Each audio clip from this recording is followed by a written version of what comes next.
guys, I'm Rori, and you are listening to Rori's Room, the podcast where we discuss anything and everything life throws at us. Welcome to Season 3 More Than Just a Job. I am sitting down with creatives and professionals who are chasing and shaping the work that they have always wanted to do. This season is all about sharing different perspectives from different fields and revealing just how those paths might have changed them along the way. This week, we are wrapping up our conversation with dance studio owner, director, and choreographer Kasey Dumonceaux. If you haven't listened to part 1 of Kasey's episode, I recommend you do so prior to this segment. That being said, let's enter Rori's room. If you're going to have a career in the arts or as a dancer, you have to get going right away. That you can't hold off on that. So I called the school and pulled my admittance, and that was the last time I looked at optometry. What did that feel like, pulling that admission? Did you feel nervous or excited or both? It was definitely a mix. Yeah. I was very excited about getting to continue dancing, but I also was so unsure if I had made the right choice because I'd always been told that you can't dance as a career. So was that correct? Was I making a bad choice? I was throwing away this thing that I had worked so hard for and put so much time and effort and money into, and then just dropping it. You made that decision. It must not have been easy. So did you take time off before you made your first steps out of college, or did you, like you said, get started right away because it's very important? So I still had one more semester of college. I finished out my last semester, and while I was doing that, I kind of started looking at different routes. Did I want to personally dance professionally, with a company? Did I want to get my master's and be able to teach at a college like my professors did? Did I want to teach at a studio? I mean, there's always different options. And I think at that time, being immersed in the college, just atmosphere in general, I was really wanting to go into getting my master's and kind of focusing more on choreography and teaching and kind of pursuing that route as opposed to personally performing and being a professional dancer in that aspect. And so as far as your master's with dance, though, that is something that you have to take a couple years and build your resume after undergrad before you can do that. So I was kind of looking into that, was kind of where I was leaning at the time. And right after I graduated, I went back to a studio that I had been teaching at for a few years, mostly during the summers when I was home. And the person who ran the dance program there was one of my teachers that I'd had since I was 6 years old. So I had a really strong connection with her and had worked with her for a very long time. And so that's where that all kind of went. And shortly before I graduated, I had surgery on both hips and things were going really well. And then pretty shortly, right before I graduated, I re-injured both hips, basically undid all the surgery that they did, and was kind of back to square one. So as far as being able to dance at the level that I needed to dance at to do something like that professionally, that at the time was kind of out of the question. I was in PT. No one really knew what was wrong with me. No one really knew what to fix. I was getting ready to go be seen at the Mayo Clinic, but then COVID hit. And so at that time, they stopped all of their appointments that weren't emergent or necessary, which obviously makes sense during a pandemic. That's kind of something I've never really gone back to. So obviously I can't dance how I used to. There are certain aspects of what I do now that are definitely difficult just because I don't have the range of motion or the ability to do those things that I used to be able to do. But I'm also so deep into what I'm doing and I'm getting by with where I'm at that I haven't really gone back in that direction. But yeah, once I was done with college, I went into that teaching route, and was kind of hanging around there and teaching and choreographing more full time while I kind of kept considering my options. And still, I was very happy with my decision, but in the back of my head, I still had that you can't dance as a career. And getting re-injured, I think, had a big play in that too, because I was like, okay, well, if you're injured, are you going to be able to dance long term? are you going to be able to continue with this and like still physically be able to do what I needed to do? And so I decided to then take my exams and apply for a physical therapy school. It was a lot more closely related to dance and just like the body in general. I could have that like anatomy aspect that I really love, and I could stay in Minnesota and I could still keep teaching. So at this point though, I was like super late in the game. Like I started applying in September, I want to say, and they make their decisions in October. And it's kind of a first come, first serve. Like if you start applying early, you're going to have a better chance of getting in than if you apply late. And I was obviously very late to the game. So I ended up there's 3 schools that are like within driving distance of where I live. And I ended up getting waitlisted at all 3 of those schools. And so I just, left it at that, thought I'd reapply the next cycle, and I just kept teaching for the rest of the year. Right after that happened, that teacher who I grew up with, who runs the dance program, she's like, okay, so now that you turned down optometry school, you're not going to physical therapy school immediately. She's like, I want to talk to you about something. And I was like, okay, well, what is this? And she had said that she was wanting to essentially retire from teaching, and that she wanted me to take over as the director of the dance program. And she had said that she had been planning this for years, since I was in high school, but she didn't want to like turn me away of what I was going for. So she like never really mentioned it until now. And I was working at a place that was kind of a activities facility. There was dance, there was gymnastics, wrestling, ninja, karate, like a whole bunch of stuff. And so I was getting like this, like felt like the perfect kind of fit for me, at least at this point in my life, that I could run the dance program and be able to make all of those creative decisions and have that creative freedom, but I didn't have to do anything with the business side of things. That was up to someone else. I just and the people who owned it, one of them he grew up as a wrestler, so he didn't really have a whole lot of dance knowledge, and his wife was the other one who owned it. And again, she also didn't have any dance experience. So I wasn't really under any sort of specific obstacles of like what they're expecting me to do. I kind of got my own say in everything. I just didn't have to do the hard part. And I was super happy with that. Over the summer, had started working I had kind of been like onboarded into that like director program. Also during that previous year, our office manager left and I kind of took over that office manager position.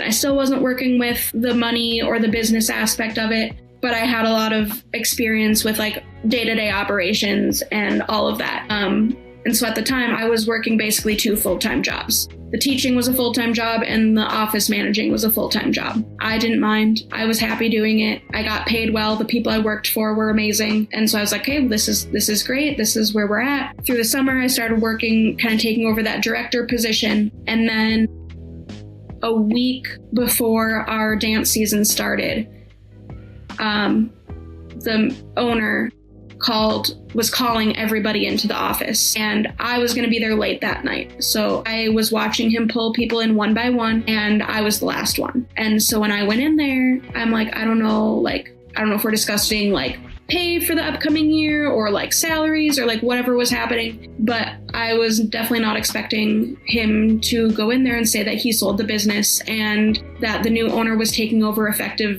the next day. Right. And that's rough. I mean, I was absolutely shocked. And I was quite close with the owners, specifically the wife more than him, but I had been working there for quite a few years at that point. A couple of those years I had been there full time. I had started coaching gymnastics or assisting with gymnastics classes, and was coaching like younger preschool gymnastics and was doing dance training with their gymnasts as well. So I kind of had my way around everywhere in there.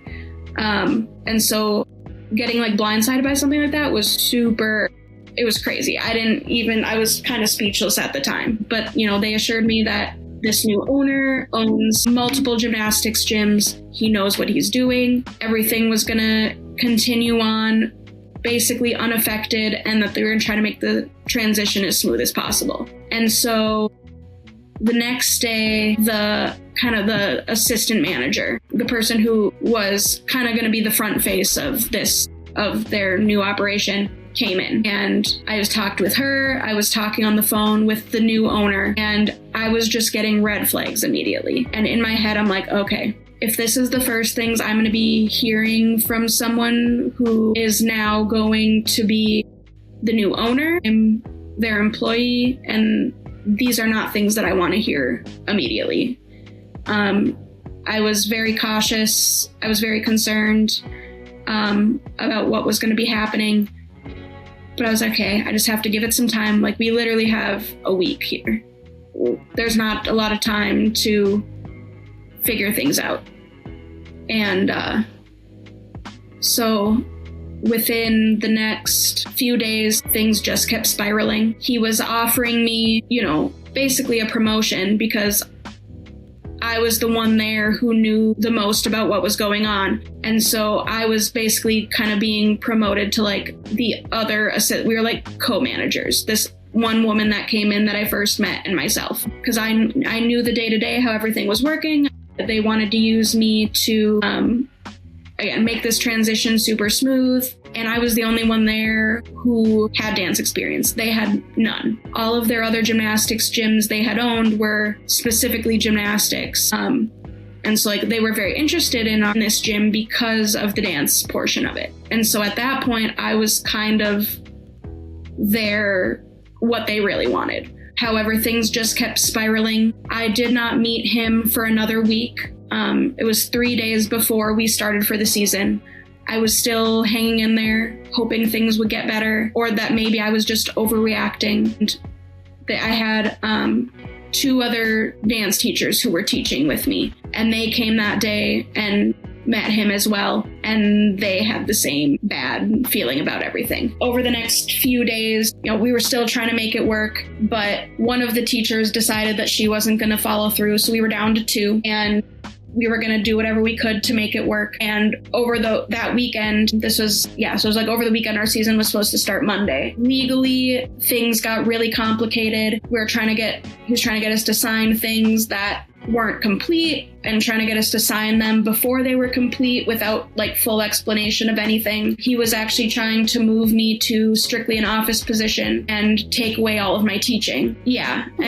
And one of the things that he said to me that was like really what tipped me off was that he needed me to run operations and that he can just pull any high schooler off the street and pay them a lot less to do what I do, teaching dance.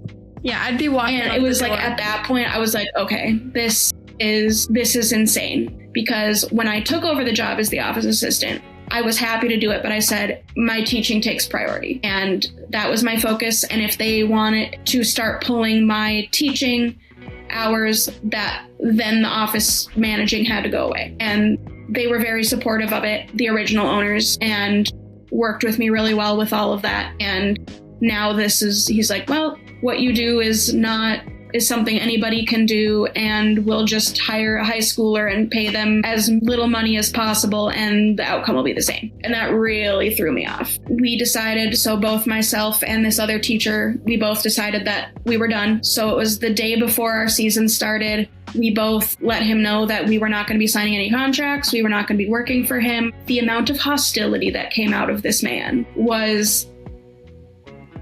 I've never been treated so poorly in my life. It was so unprofessional, and his only way of I think it was honestly like a defense mechanism, but like the only way he was handling this was by trying to bash me, and even went into as far as reaching out to the dance families who at this point have known me for probably 6 years at this point. They've never met this man. This is the first email they've ever gotten from this new owner. And it's him explaining to them that I have abandoned their kids.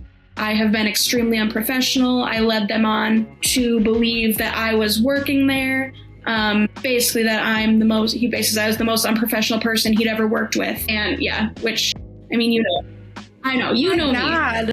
I still have the email saved somewhere because I just couldn't believe it. At the same time, that's like the equivalent of being in high school and someone burned you so bad you just text someone.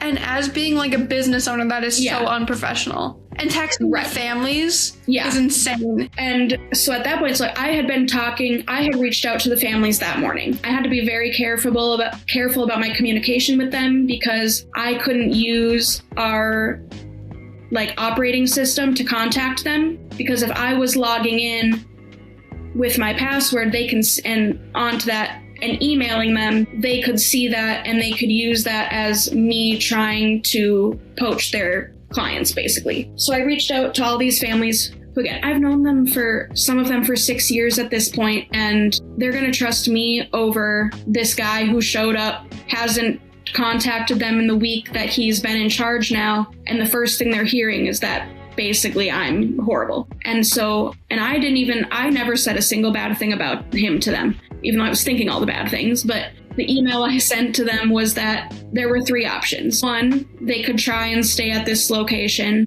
with the new owner, and he is going to try and get a dance program up and running. I don't know how that's going to work. If they don't get a dance program up and running, they'll refund you. The second option was that I gave them a bunch of studios that were nearby, studios that they could look into that I felt were good studios and that they could reach out to and see if they were able to still join their teams for the year. Even though, again, we were starting tomorrow and some studios had started even the week before or did early choreography, so it was kind of up in the air if they'd be able to join or not.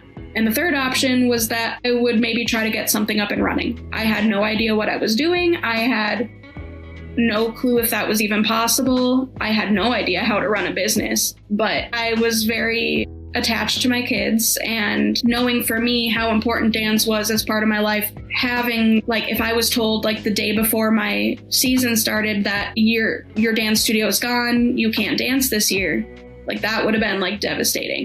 And obviously there's worse problems in the world, but you don't want kids to have to experience those things. And as a kid, that is a very difficult thing for them to hear. And so everything really kind of was a blur. I knew that I had to act quickly. There were a few people who opted to go to other studios because, and I don't blame them. They didn't know it was going to happen. I didn't know it was going to happen. But right. Most of them they said, well, we trust you and we're going to stick with you, and we trust that you're going to get something happening. And it was a lot of work. I had to learn a lot of things really quickly, kind of just flying by the seat of my pants and learning as I went. But I found a building a couple towns over that was able to be renovated pretty easily into a dance studio. It actually used to be a dance studio that failed during COVID. And so there was still work to be done, but there was an open space for dancing, and that's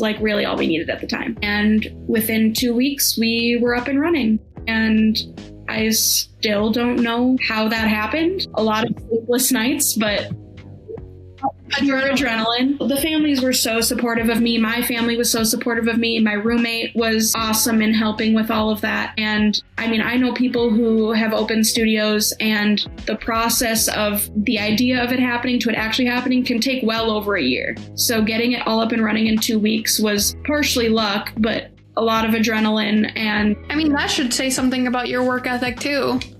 If anyone were to look at your situation from the outside, it's very obvious you are not lacking Yeah, and I think him telling me that I was incapable of doing all of this stuff, and I had actually reached out to the person who used to own the building we were moving into, where her studio did not take off, didn't work out. She kind of told me the same thing, that I was crazy for opening a studio, and especially coming to that location, which I think partially was just her being upset that it didn't work out for her. But I think that was also kind of motivating me. I'm kind of a person, if you tell me I can't do something, I'm going to do it. So that definitely, I think, fueled me a little bit. But yeah, that was kind of our first, we had two weeks up and running, and we've now been operating for 5 years. How does that feel? It feels amazing. I still think back about it, and I'm like, did I really do that? That actually happened. It's crazy because it's an official business too, so there's things that you have to go through to get that going. Again, I had no idea how to do any of the business aspect of it. Who knew you need 400 licenses just to be in a building and put a name on it? Yeah. It's so crazy. And I think part of it is, again, I had zero business experience. I never wanted to own a studio. That business portion of it for me was really scary. That was something that I had no business doing, but I didn't really have a choice. And I didn't want to let my kids down. And I call them my kids because I don't have my own kids, but they're my kids. They basically are. If I didn't have that quick turnaround, I probably never would have opened a studio. So, it's kind of a blessing in disguise because I do love what I'm doing, but it was so it seemed like a lot being in that was definitely the craziest time of my life. Even after switching my career a bajillion times and turning down optometry school, this was definitely tops the cake. At what point did you realize that the studio was actually growing from where it was initially, and you had to go where you are now, move into a second building? The studio I was at, to begin with, we had 3 studios, or 3 rooms that we were able to operate out of. And when we went to this new studio, we had 1. Granted, we did lose some kids, but then once I got a recreational program up and running, we gained some more kids. And it was obvious pretty quickly that we weren't going to be able to last there very long if things continued as they were. Things were going well. I was teaching 6 days a week, 8 hours each day, and that didn't include any of my administrative tasks. And I had a second job at the time, so that didn't include any of that. That was something I would have been able to handle in high school, working that much and having that little sleep. But you get old real fast. Tell me it's old real fast. And so one of the things that I really loved about the building where we ended up, one of the things that was kind of the selling point for me was that there was a building next door that was completely vacant and owned by my same landlord. And he had said that he was interested in expanding businesses into this new building. And we were directly attached. And so he said this would be, in the future, if you need more space, you can move into here as well. And so that was really a nice selling point for me. And so the building we were in was super old, not super well taken care of. Over the year, I quickly realized how horrible my landlord was. We had frozen pipes all the time. We had no hot water. There was gaps in all of the doors and the walls. It was freezing in there all the time. He never wanted to, anytime I would be hey, this needs to be fixed or whatever, he never wanted anything to do with it. The heat didn't work. It was just kind of a mess. But it was somewhere to dance, and it was something that came together really quickly, and everyone was having a great time and was happy with where we were. So it was something I was dealing with. I think kind of the one thing that really threw me off, which is always a good story. We were in a class, and thankfully it was my older dancers and not my little kids, but a bat came into the studio and was flying, flying around. I was in our lobby area at the time, and one of the kids came out and was like, Kasey, there's a bat in here. And this girl is the quietest kid I've ever met. And her coming out and yelling about a bat, and first I'm a baseball bat? What are we talking about? And I went in there, and there's just a bat circling around the room. And we had 16-foot high ceilings in there. And so trying to get that thing was not going well. And so I had texted the landlord. I'm hey, there's a bat in here. And he's well, I'm in South Dakota. I'll be home in 4 days, and I'll see if I can get it down with a net. And I'm but I have kids here right now. I can't have a bat flying around and have kids in here. And He did not want me to call an external or someone to take care of the bat. He did not want me to do anything with it. It did eventually end up going back up into the vents, where we later found out that we had a whole family of bats living up there. We did eventually get them all removed and out of there, but I was okay, this landlord is whatever. I should have known then, but I did reach out to him after the first year asking about expansion into the new building. We started discussing it. I think I was a lot more serious about it than he was. I don't think he really thought that I really wanted that. So that second year for us, it didn't end up happening. But again, we still kept growing, and I was I've reached the point where I need more space if I'm going to have more kids, and I need to be able to offer more things in order to reach the community a little bit better. And I can't do that without more space or without taking away what I'm offering to my current kids and giving it to, and being able to offer more to other kids. And so I was kind of at the point where I didn't really have a choice. And so we started talking about this, trying to move into the space next door. He took it a little bit more seriously the second time, actually did start putting some work into it. He kept telling me he wanted to sign me a contract, wanted me to sign a contract. And I kept telling him, okay, write me one and I'll sign it. Never kept, wasn't getting me a contract, whatever. But I could see that they were doing work in there. And so I was like, okay, well, something's happening. I had no real understanding of how long putting something together like that takes. So I was like, okay, well, something's happening. It'll be done. I was actually in Vegas at a conference, and my dad went into the studio to work on something for me while I was gone, and talked to the landlord, who said that there's absolutely no way that he's getting this done by our date that we discussed. And I had already planned my whole year to be operating in 2 studios or 2 rooms. And now I'm finding out that it's not going to happen. And there had been no communication that it wasn't going to happen from him. I still didn't have a contract, which also should have been a major warning sign for me. So I called him and basically was like, hey, I don't know what's going on, but if this is the case, this is really taking away from my business and my ability to grow, and take away from what I'm planning on doing and what I'm trusting you to do in order for me to keep working. Again, this is also where the trust issues continue to build, because I'm, trusting that this is going to happen. And the only response I get from him after he returns my call is that I should never call him on a Friday and talk to him like that, because it really ruined his weekend. I've had that happen to me before, with that kind of stuff. It's this is the line of work that you're in. I hate that. We've been talking about this for 2 years at this point. And this is, girl, you have more patience than me. Again, now I'm a month out from our year starting, and he's telling me that nothing is going to get done. I was coming back from Vegas a couple days later, and the next day, actually the same day I came back, we were starting our auditions. So everything that we have to plan out in order to make it happen is dependent on, do we have 1 studio? Do we have 2 studios? And I had already been planning for 2 studios. So now I'm spending the rest of my conference that I'm trying to be there and work on continuing education, and I'm spending it trying to fix all this stuff that happened.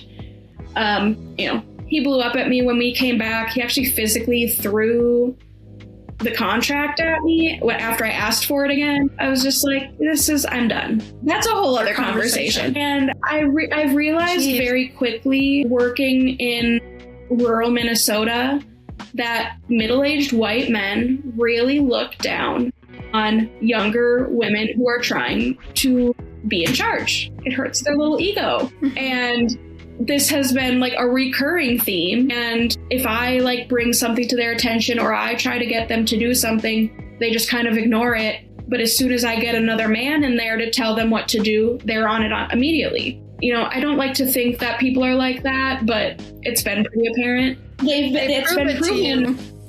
You can only advocate for them so much. It's been proven over and over.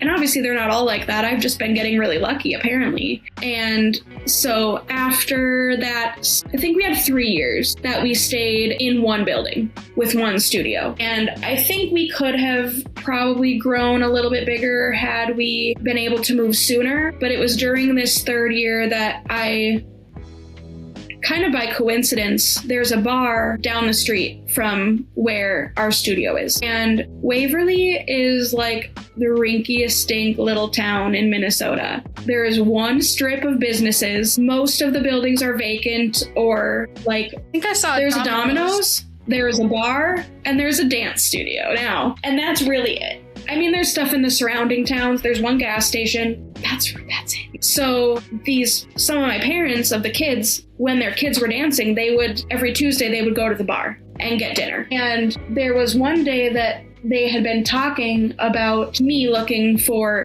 a new space, somewhere that I can expand, somewhere to go. I had looked at multiple locations, looked at different cities. Nothing was really working out, or was this is what needs to happen. And it turns out that the owner of the bar had a vacant building on the same street where we were. He wasn't planning on selling it. or doing anything with it. So it wasn't anything that was coming up in my research when I was looking for things. And he talked to them and was like, yeah, get me your contact info and we'll take a look at it. And so got in contact with him, went and saw this space, and it needed a lot of work. The building is over 100 years old, but it was a lot more space and had a lot of open area that we could easily convert into dancing space. And for where we're at and where we're located and the point that we're at, it was perfect. And so that was kind of really just happened by fluke and right place, right time. And started working with him to get our new building up and running. This is now the third middle-aged white man that I had to deal with. Again, everything took so much longer than anticipated. He's definitely better than my first landlord. He still is, because this is now where we're at. Just a lot of jumping through hoops, trying to get things done because he didn't want to listen to me. I had to get someone else in there to yell at him to get his stuff done. Again, we were supposed to start, our season typically starts in September of each year, when kids go back to school, and we had wanted start date or a finish date of August 1st so that we could have time to move in there, we could get transitioned, all of that. Obviously that did not happen. We spent the first 3 months of the year, September, October, November, in our single studio space. We were in there 7 days a week. We had kids there super late. Like, we just had to make a lot of weird scheduling changes to make everything fit, combining classes that really shouldn't have been combined.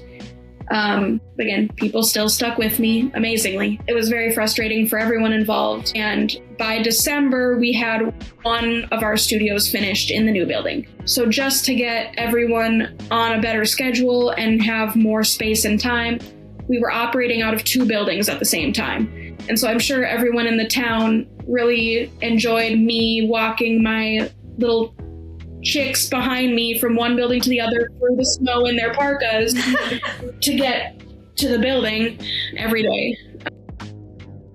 But yeah, I did eventually get finished. And by February of last year, we were fully operating in our new space. And so now we've been there for a year. But again, that was another situation where I had no idea what I was getting myself into, how much work was going to need to go into it. Myself and my dad did a lot of the construction to save costs. Just the process of getting a loan, all of that was absolutely insane. I feel like, how do I say this?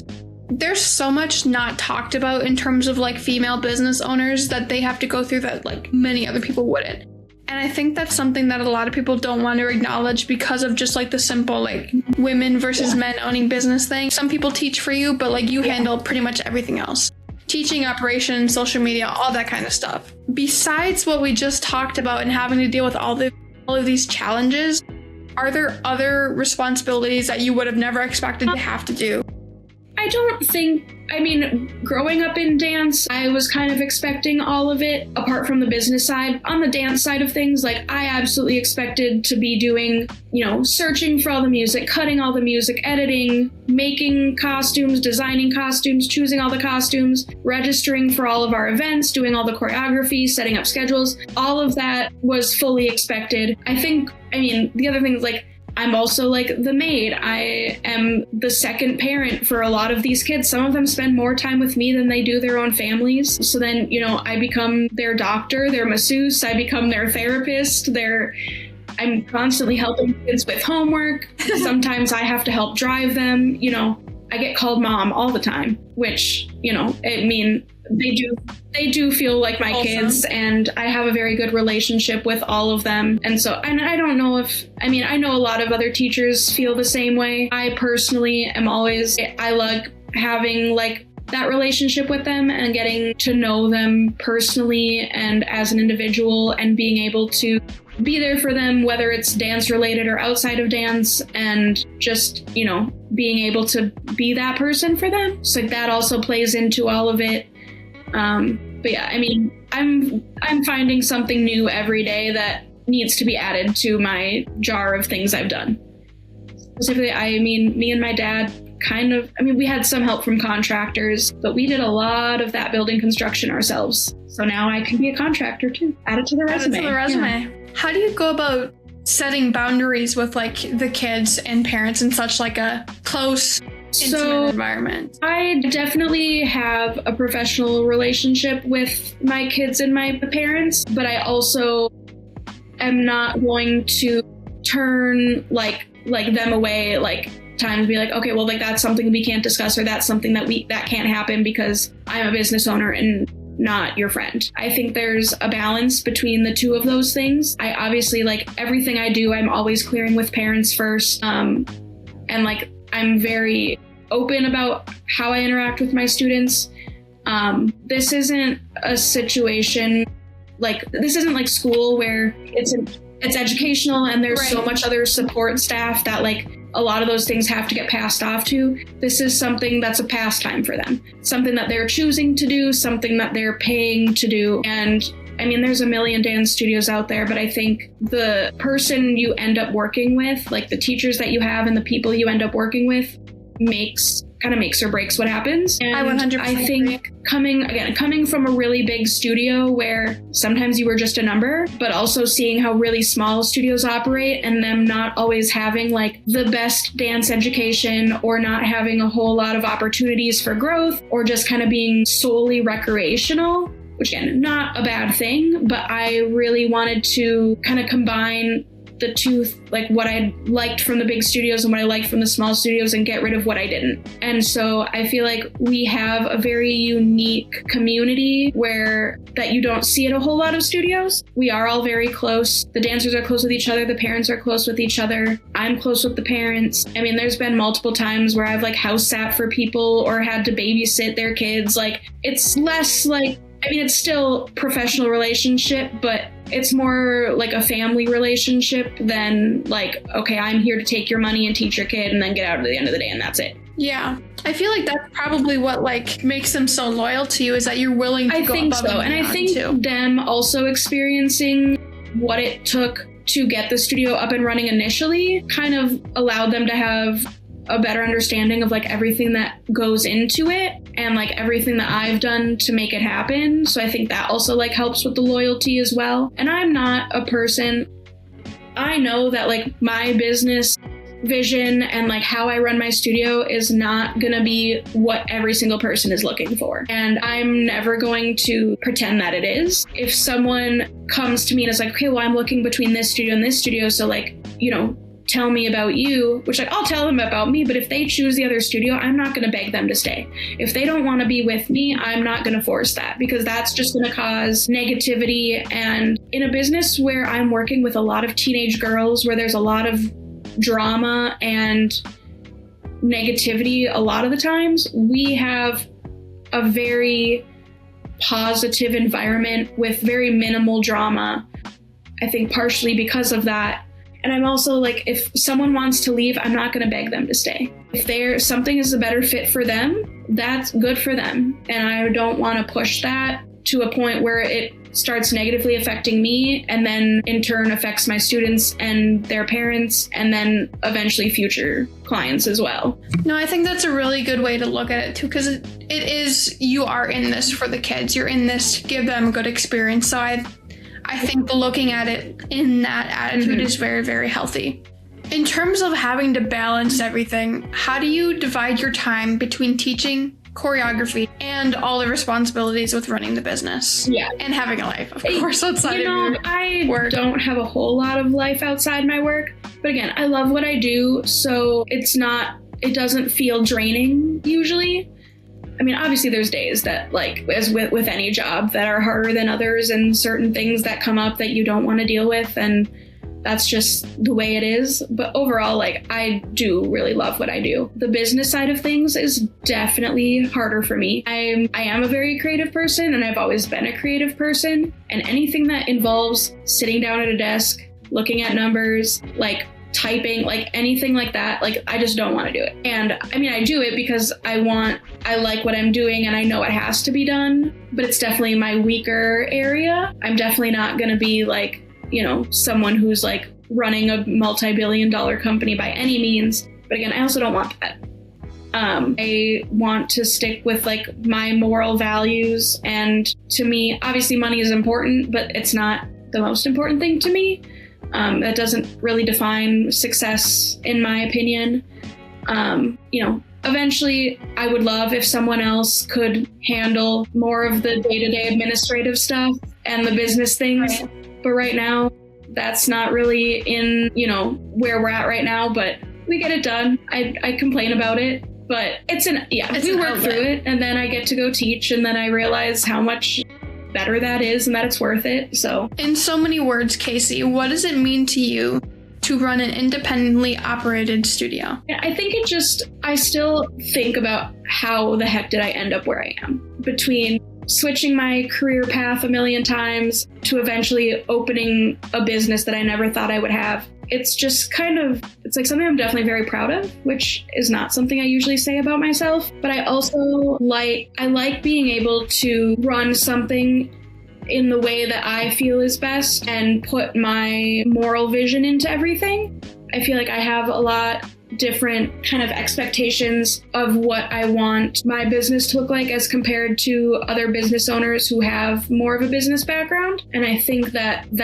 has really helped me like create something that really feels individual to me and has created something unique to the other studios around us. It's just something that like every day I'm still just like, wow, I never thought this would happen, but it did. That's something you should be proud of. It's not an easy feat, as you've learned to actually give yourself credit for. I'm having a hard time just establishing this, and it's not even like an established LLC. Like I'm just like doing this on the side. So like I can only imagine all of the stuff that you have to go through just to be able to open your doors to the public. Like it's not easy. So congratulations on that.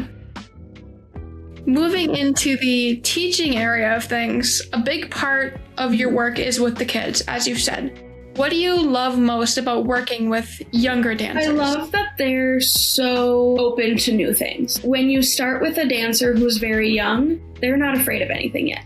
They haven't learned like what's scary. They haven't learned like the societal constraints of like what is good, what is bad, what's embarrassing, what's, and so... And also, like, what's realistic for, like, a job? Realistic. And so just being able to work with them is always so fun. And like I said, we've talked about, I love learning about them individually and being able to alter, like, their specific dance training to individually match them, but also being able to work as a team with other kids and, like, mesh them together. It kind of just becomes, like, a big puzzle for me. And being able to create dances for them specifically that like really match them is always like really fun, and like seeing everything that they teach me new stuff every day, and they're so honest, which can be very humbling. I think kids are just the most unhinged conversation people. Like a lot of things, like they're not scared of like anything for like societal constraints, but also they're not scared to say whatever is in their head. I could write a book on all of the weird things that kids have told me. A recent favorite, we always discuss that mentally I'm 7 years old. I often act like a child. I get into like their goofy games and, I still like keep them focused, but, it's always just kind of been a joke that like I'm 7 years old. And they were like, well, Kasey's 7, but really she's really old. And someone said that I was the great, great, great, great, great grandmother of King Tut. Yes. King Tut? You're kidding. So, I don't know where that came from, if they had been learning about ancient Egypt in school or whatever, but that was a recent, wow, I'm getting up there. I can't even that's just dating yourself. Like you do that on like a basis. Like sometimes I'll just be like, okay, wow, I'm like 24. Like we already date ourselves. So the fact that like working with kids, kudos to you guys. I worked with kids for 3 months. And I said, I'm out of here. Like I can have so like they keep you humble. That is for sure. I'm a tolerance for that. What would you say you enjoy most about teaching? I think it's just what they can teach me. I love the challenge of being able to let them feel like an individual and see their growth in not just in their dancing, but as a person in general. I mean, some of these kids, I mean, when you go to a school, you're with your teacher for 9 months. And she's got 25 other kids in the classroom at any given time. I do work with these kids in groups, but I get to work with them individually as well. And some of them I've been working with for around a decade. And I mean, it's really the closest thing that I can have, like the closest you can get to having a kid without actually having a kid. And so all of their successes are successes for me too. Seeing them work through all of like the barriers and the obstacles that they come across, whether that's, you know, again, whether it's personally or a dance school, like that's just exciting for me. I don't care where they end up. I don't care if they end up dancing professionally, if they continue at all. I just want them to be successful, and being a part of that for them and allowing that, like giving them the life lessons that dance can teach you outside of like the physical aspect of it is just really fun. What do you hope your students gain from their time in your studio? I mean, so this is kind of goes back to like me being able to operate morally how I want to. We definitely don't have that competitive nature within our studio. There's a lot of discussion about being a good human, and that having a good relationship with the people you work with and the people who you're competing against is just in general a really good skill to have. I mean, they're learning to work as a team at all times, but they're also learning how to push through things that are difficult and take on tasks that they don't necessarily think that they can accomplish, or things that they think are really hard. And just being able to put in so much effort to something and just being prepared for whatever they decide to do outside of dance. Obviously, I love to see them be successful dancers and learning and growing in that aspect, but seeing them become like really nice, kind, well-rounded humans is really what I hope they take out of all of it. What has been the most meaningful moment that you've experienced through all of this? I think just really getting back to that initial opening of, we had 2 weeks.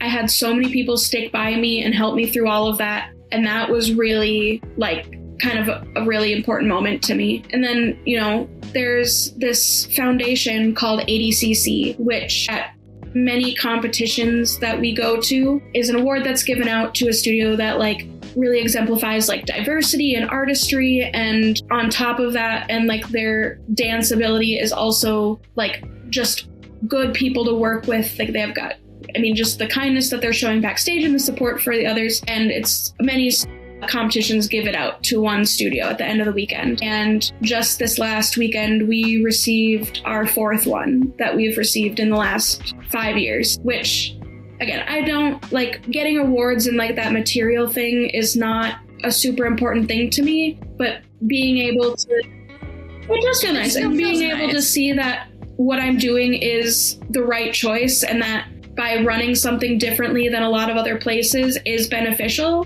and that people outside of our little circle are noticing it as well, is just extra reassurance on top of everything. Moving into work-life balance, we've discussed this a little in this podcast, and I know it's like, it can be pretty hard to step away from work when it is pretty much your entire life and having to own a business and such like that. So what does a good balance look like for you?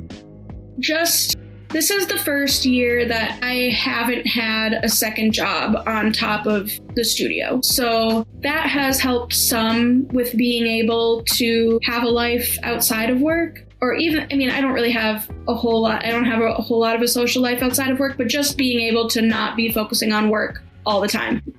At first, it was constant. I mean, every waking moment I was working on something, trying to get everything working. Now that things have like settled down and I've gotten more used to it, I started realizing like I don't have to respond to emails that I'm getting and texts that I'm getting at midnight. They don't have to be responded to immediately. So once I go home for the night, which I usually get done teaching around 9:30 each night, and then by the time I get home, it's after 10 o'clock. And once I get home, like until I go to bed, like that, I try to keep that as like work free. There's going to be certain times like when it's like really super busy costume season or competition season where I'm going to be working on stuff. But I try as much as I can to just have like those couple hours at the end of the night to like have to myself. And I've definitely gotten better. Like if we have breaks, like spring break or whatever, I will actually like try to take a little bit of time for myself.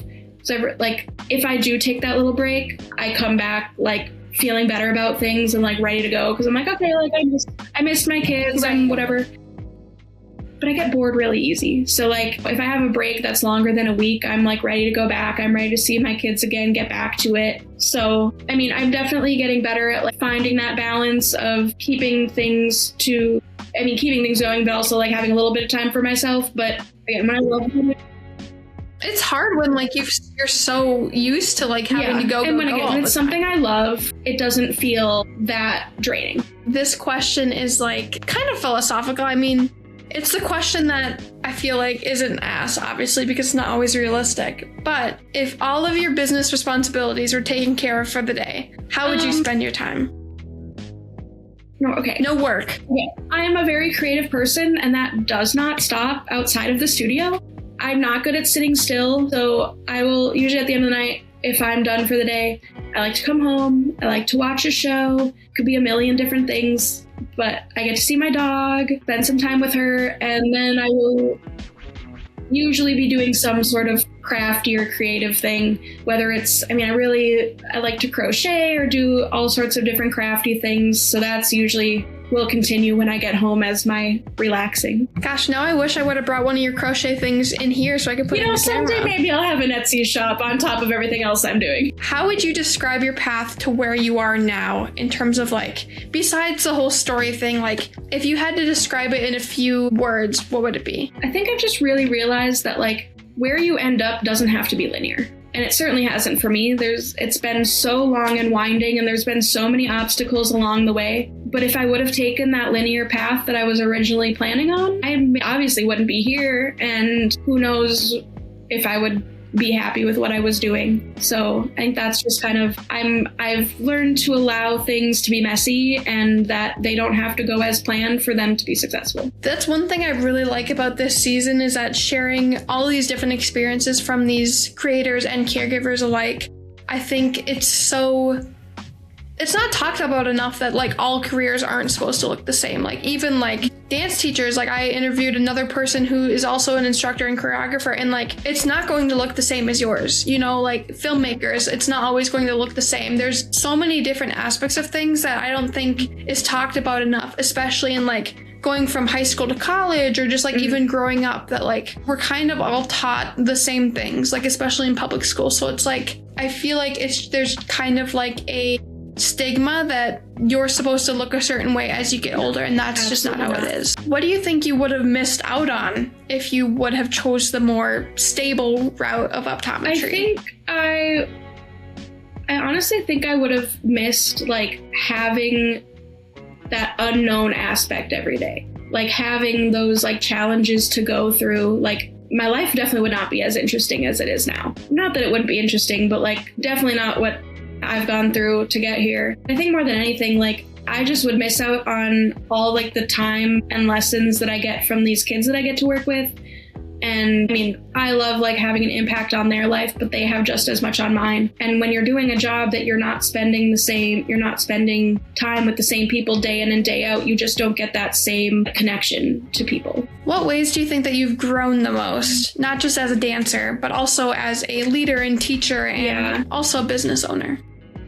Yeah, and a person, I've always been like super shy. Like I pretty much didn't talk until I went to college. So I've really had to learn to trust myself that I can do these things and that I can manage people and that that's okay. I don't always have to be like the one like answering to other people. Because like to me, like being in charge always felt very like you're being disrespectful, you know, you're stepping out of line. But I've had to learn like really quickly that like, that's not the case and that that's okay. And just being able to like actually like take charge of my life and not let other people tell me what I should be doing, what my path should be.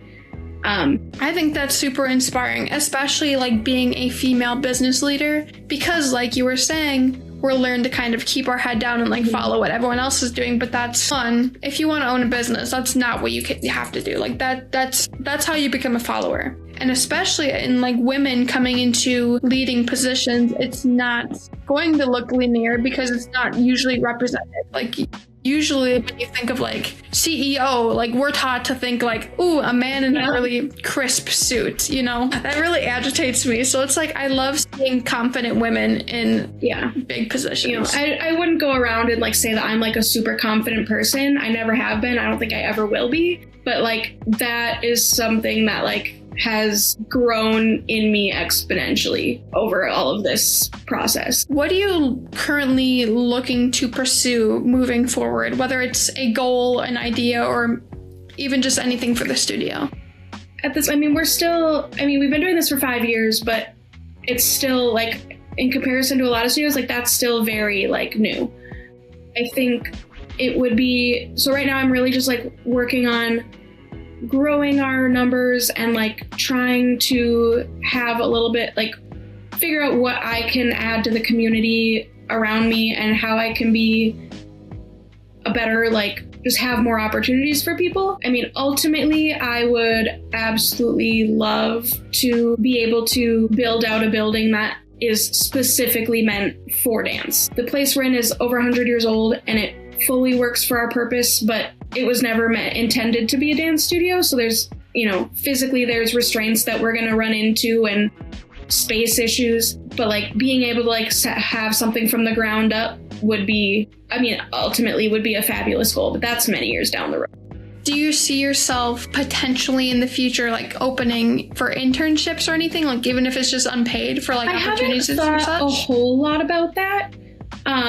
Especially being in a super small area, there's not a lot, like just finding teachers is not easy. I mean, I live 45 minutes away from there. One of my other teachers lives 45 minutes away from there. A few of my teachers have been alumni. There's not a lot, like people wanting to work for us is not like knocking down doors or anything. I'm also very particular about who I want to allow into my studio and be around these kids. But like if there was, if there was interest, like there's so many aspects of things that I would love to be able to like share that responsibility. And I mean, as we grow, I think that would definitely be something that would definitely be worth looking into. I'm just not 100% sure how that would look at this moment. Moving into the closing part of this episode, if you could give a younger version of yourself one piece of advice, how old would they be and what would you tell them? I could have a lot of advice for myself. I think I would probably go back to like 8th grade, where right before I went into high school, where like that's where I really kind of started, because high school is where I really started focusing on like going in that optometry route. And like, I think the path that I took was essential for where I've ended up. But I think I would just go back and like tell myself like, you don't have to do what people expect of you, because I obviously haven't. But I also think that if I hadn't gone that route, it wouldn't end up where, everything happens for a reason and every single thing that happens dictates the next thing. So I'm very okay with the path that I took, but it was definitely scary. And it didn't need to be at the end of the day. Right. Well said. I think a lot of people need to hear that too, especially like in that transitional period of their lives. It's very important to have that, especially if they don't have a support system that can tell them that. And lastly, where can our listeners support your journey, whether that be through social media, donations? So we have both a Facebook and Instagram account that you can find at Persevere Dance Project. I'm not the best at running social media. That is one of my skills that needs some work, just because I'm horrible at taking pictures and finding the time to do that. But yeah, those are where we have our Facebook and Instagram. And then you can also visit our website at perseveredanceproject.com. And there's lots more information about us and what we do. And yeah. And you can pick up really stylish merch. Well, thank you so much for coming on here, Kasey. It was so refreshing to hear your story. I honestly thought I knew the majority of it, but I feel like every time I like sit down with you for a lore drop, I always just kind of get caught off guard. Yeah. I mean, It's definitely something that has gone way up and over my head. And every time I sit down and talk to him, I'm like, okay, well, this part of the story doesn't make sense unless you hear this part of the story. And so I know it gets very long and whatever, but if anything, it's anything but boring. That's for sure.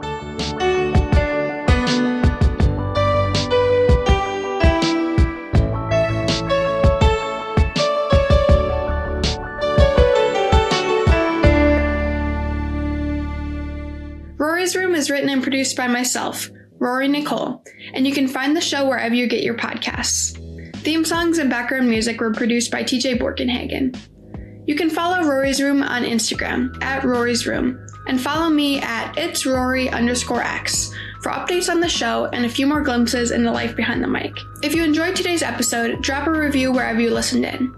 The goal of this show is to share my story and the stories of others in a way that makes people feel a little less alone. The next episode will be on July 5th, 2026, where we will be sitting down with novelist and professor Holly Wilson. Thank you so much for listening, and I will see you all next time in Rory's Room.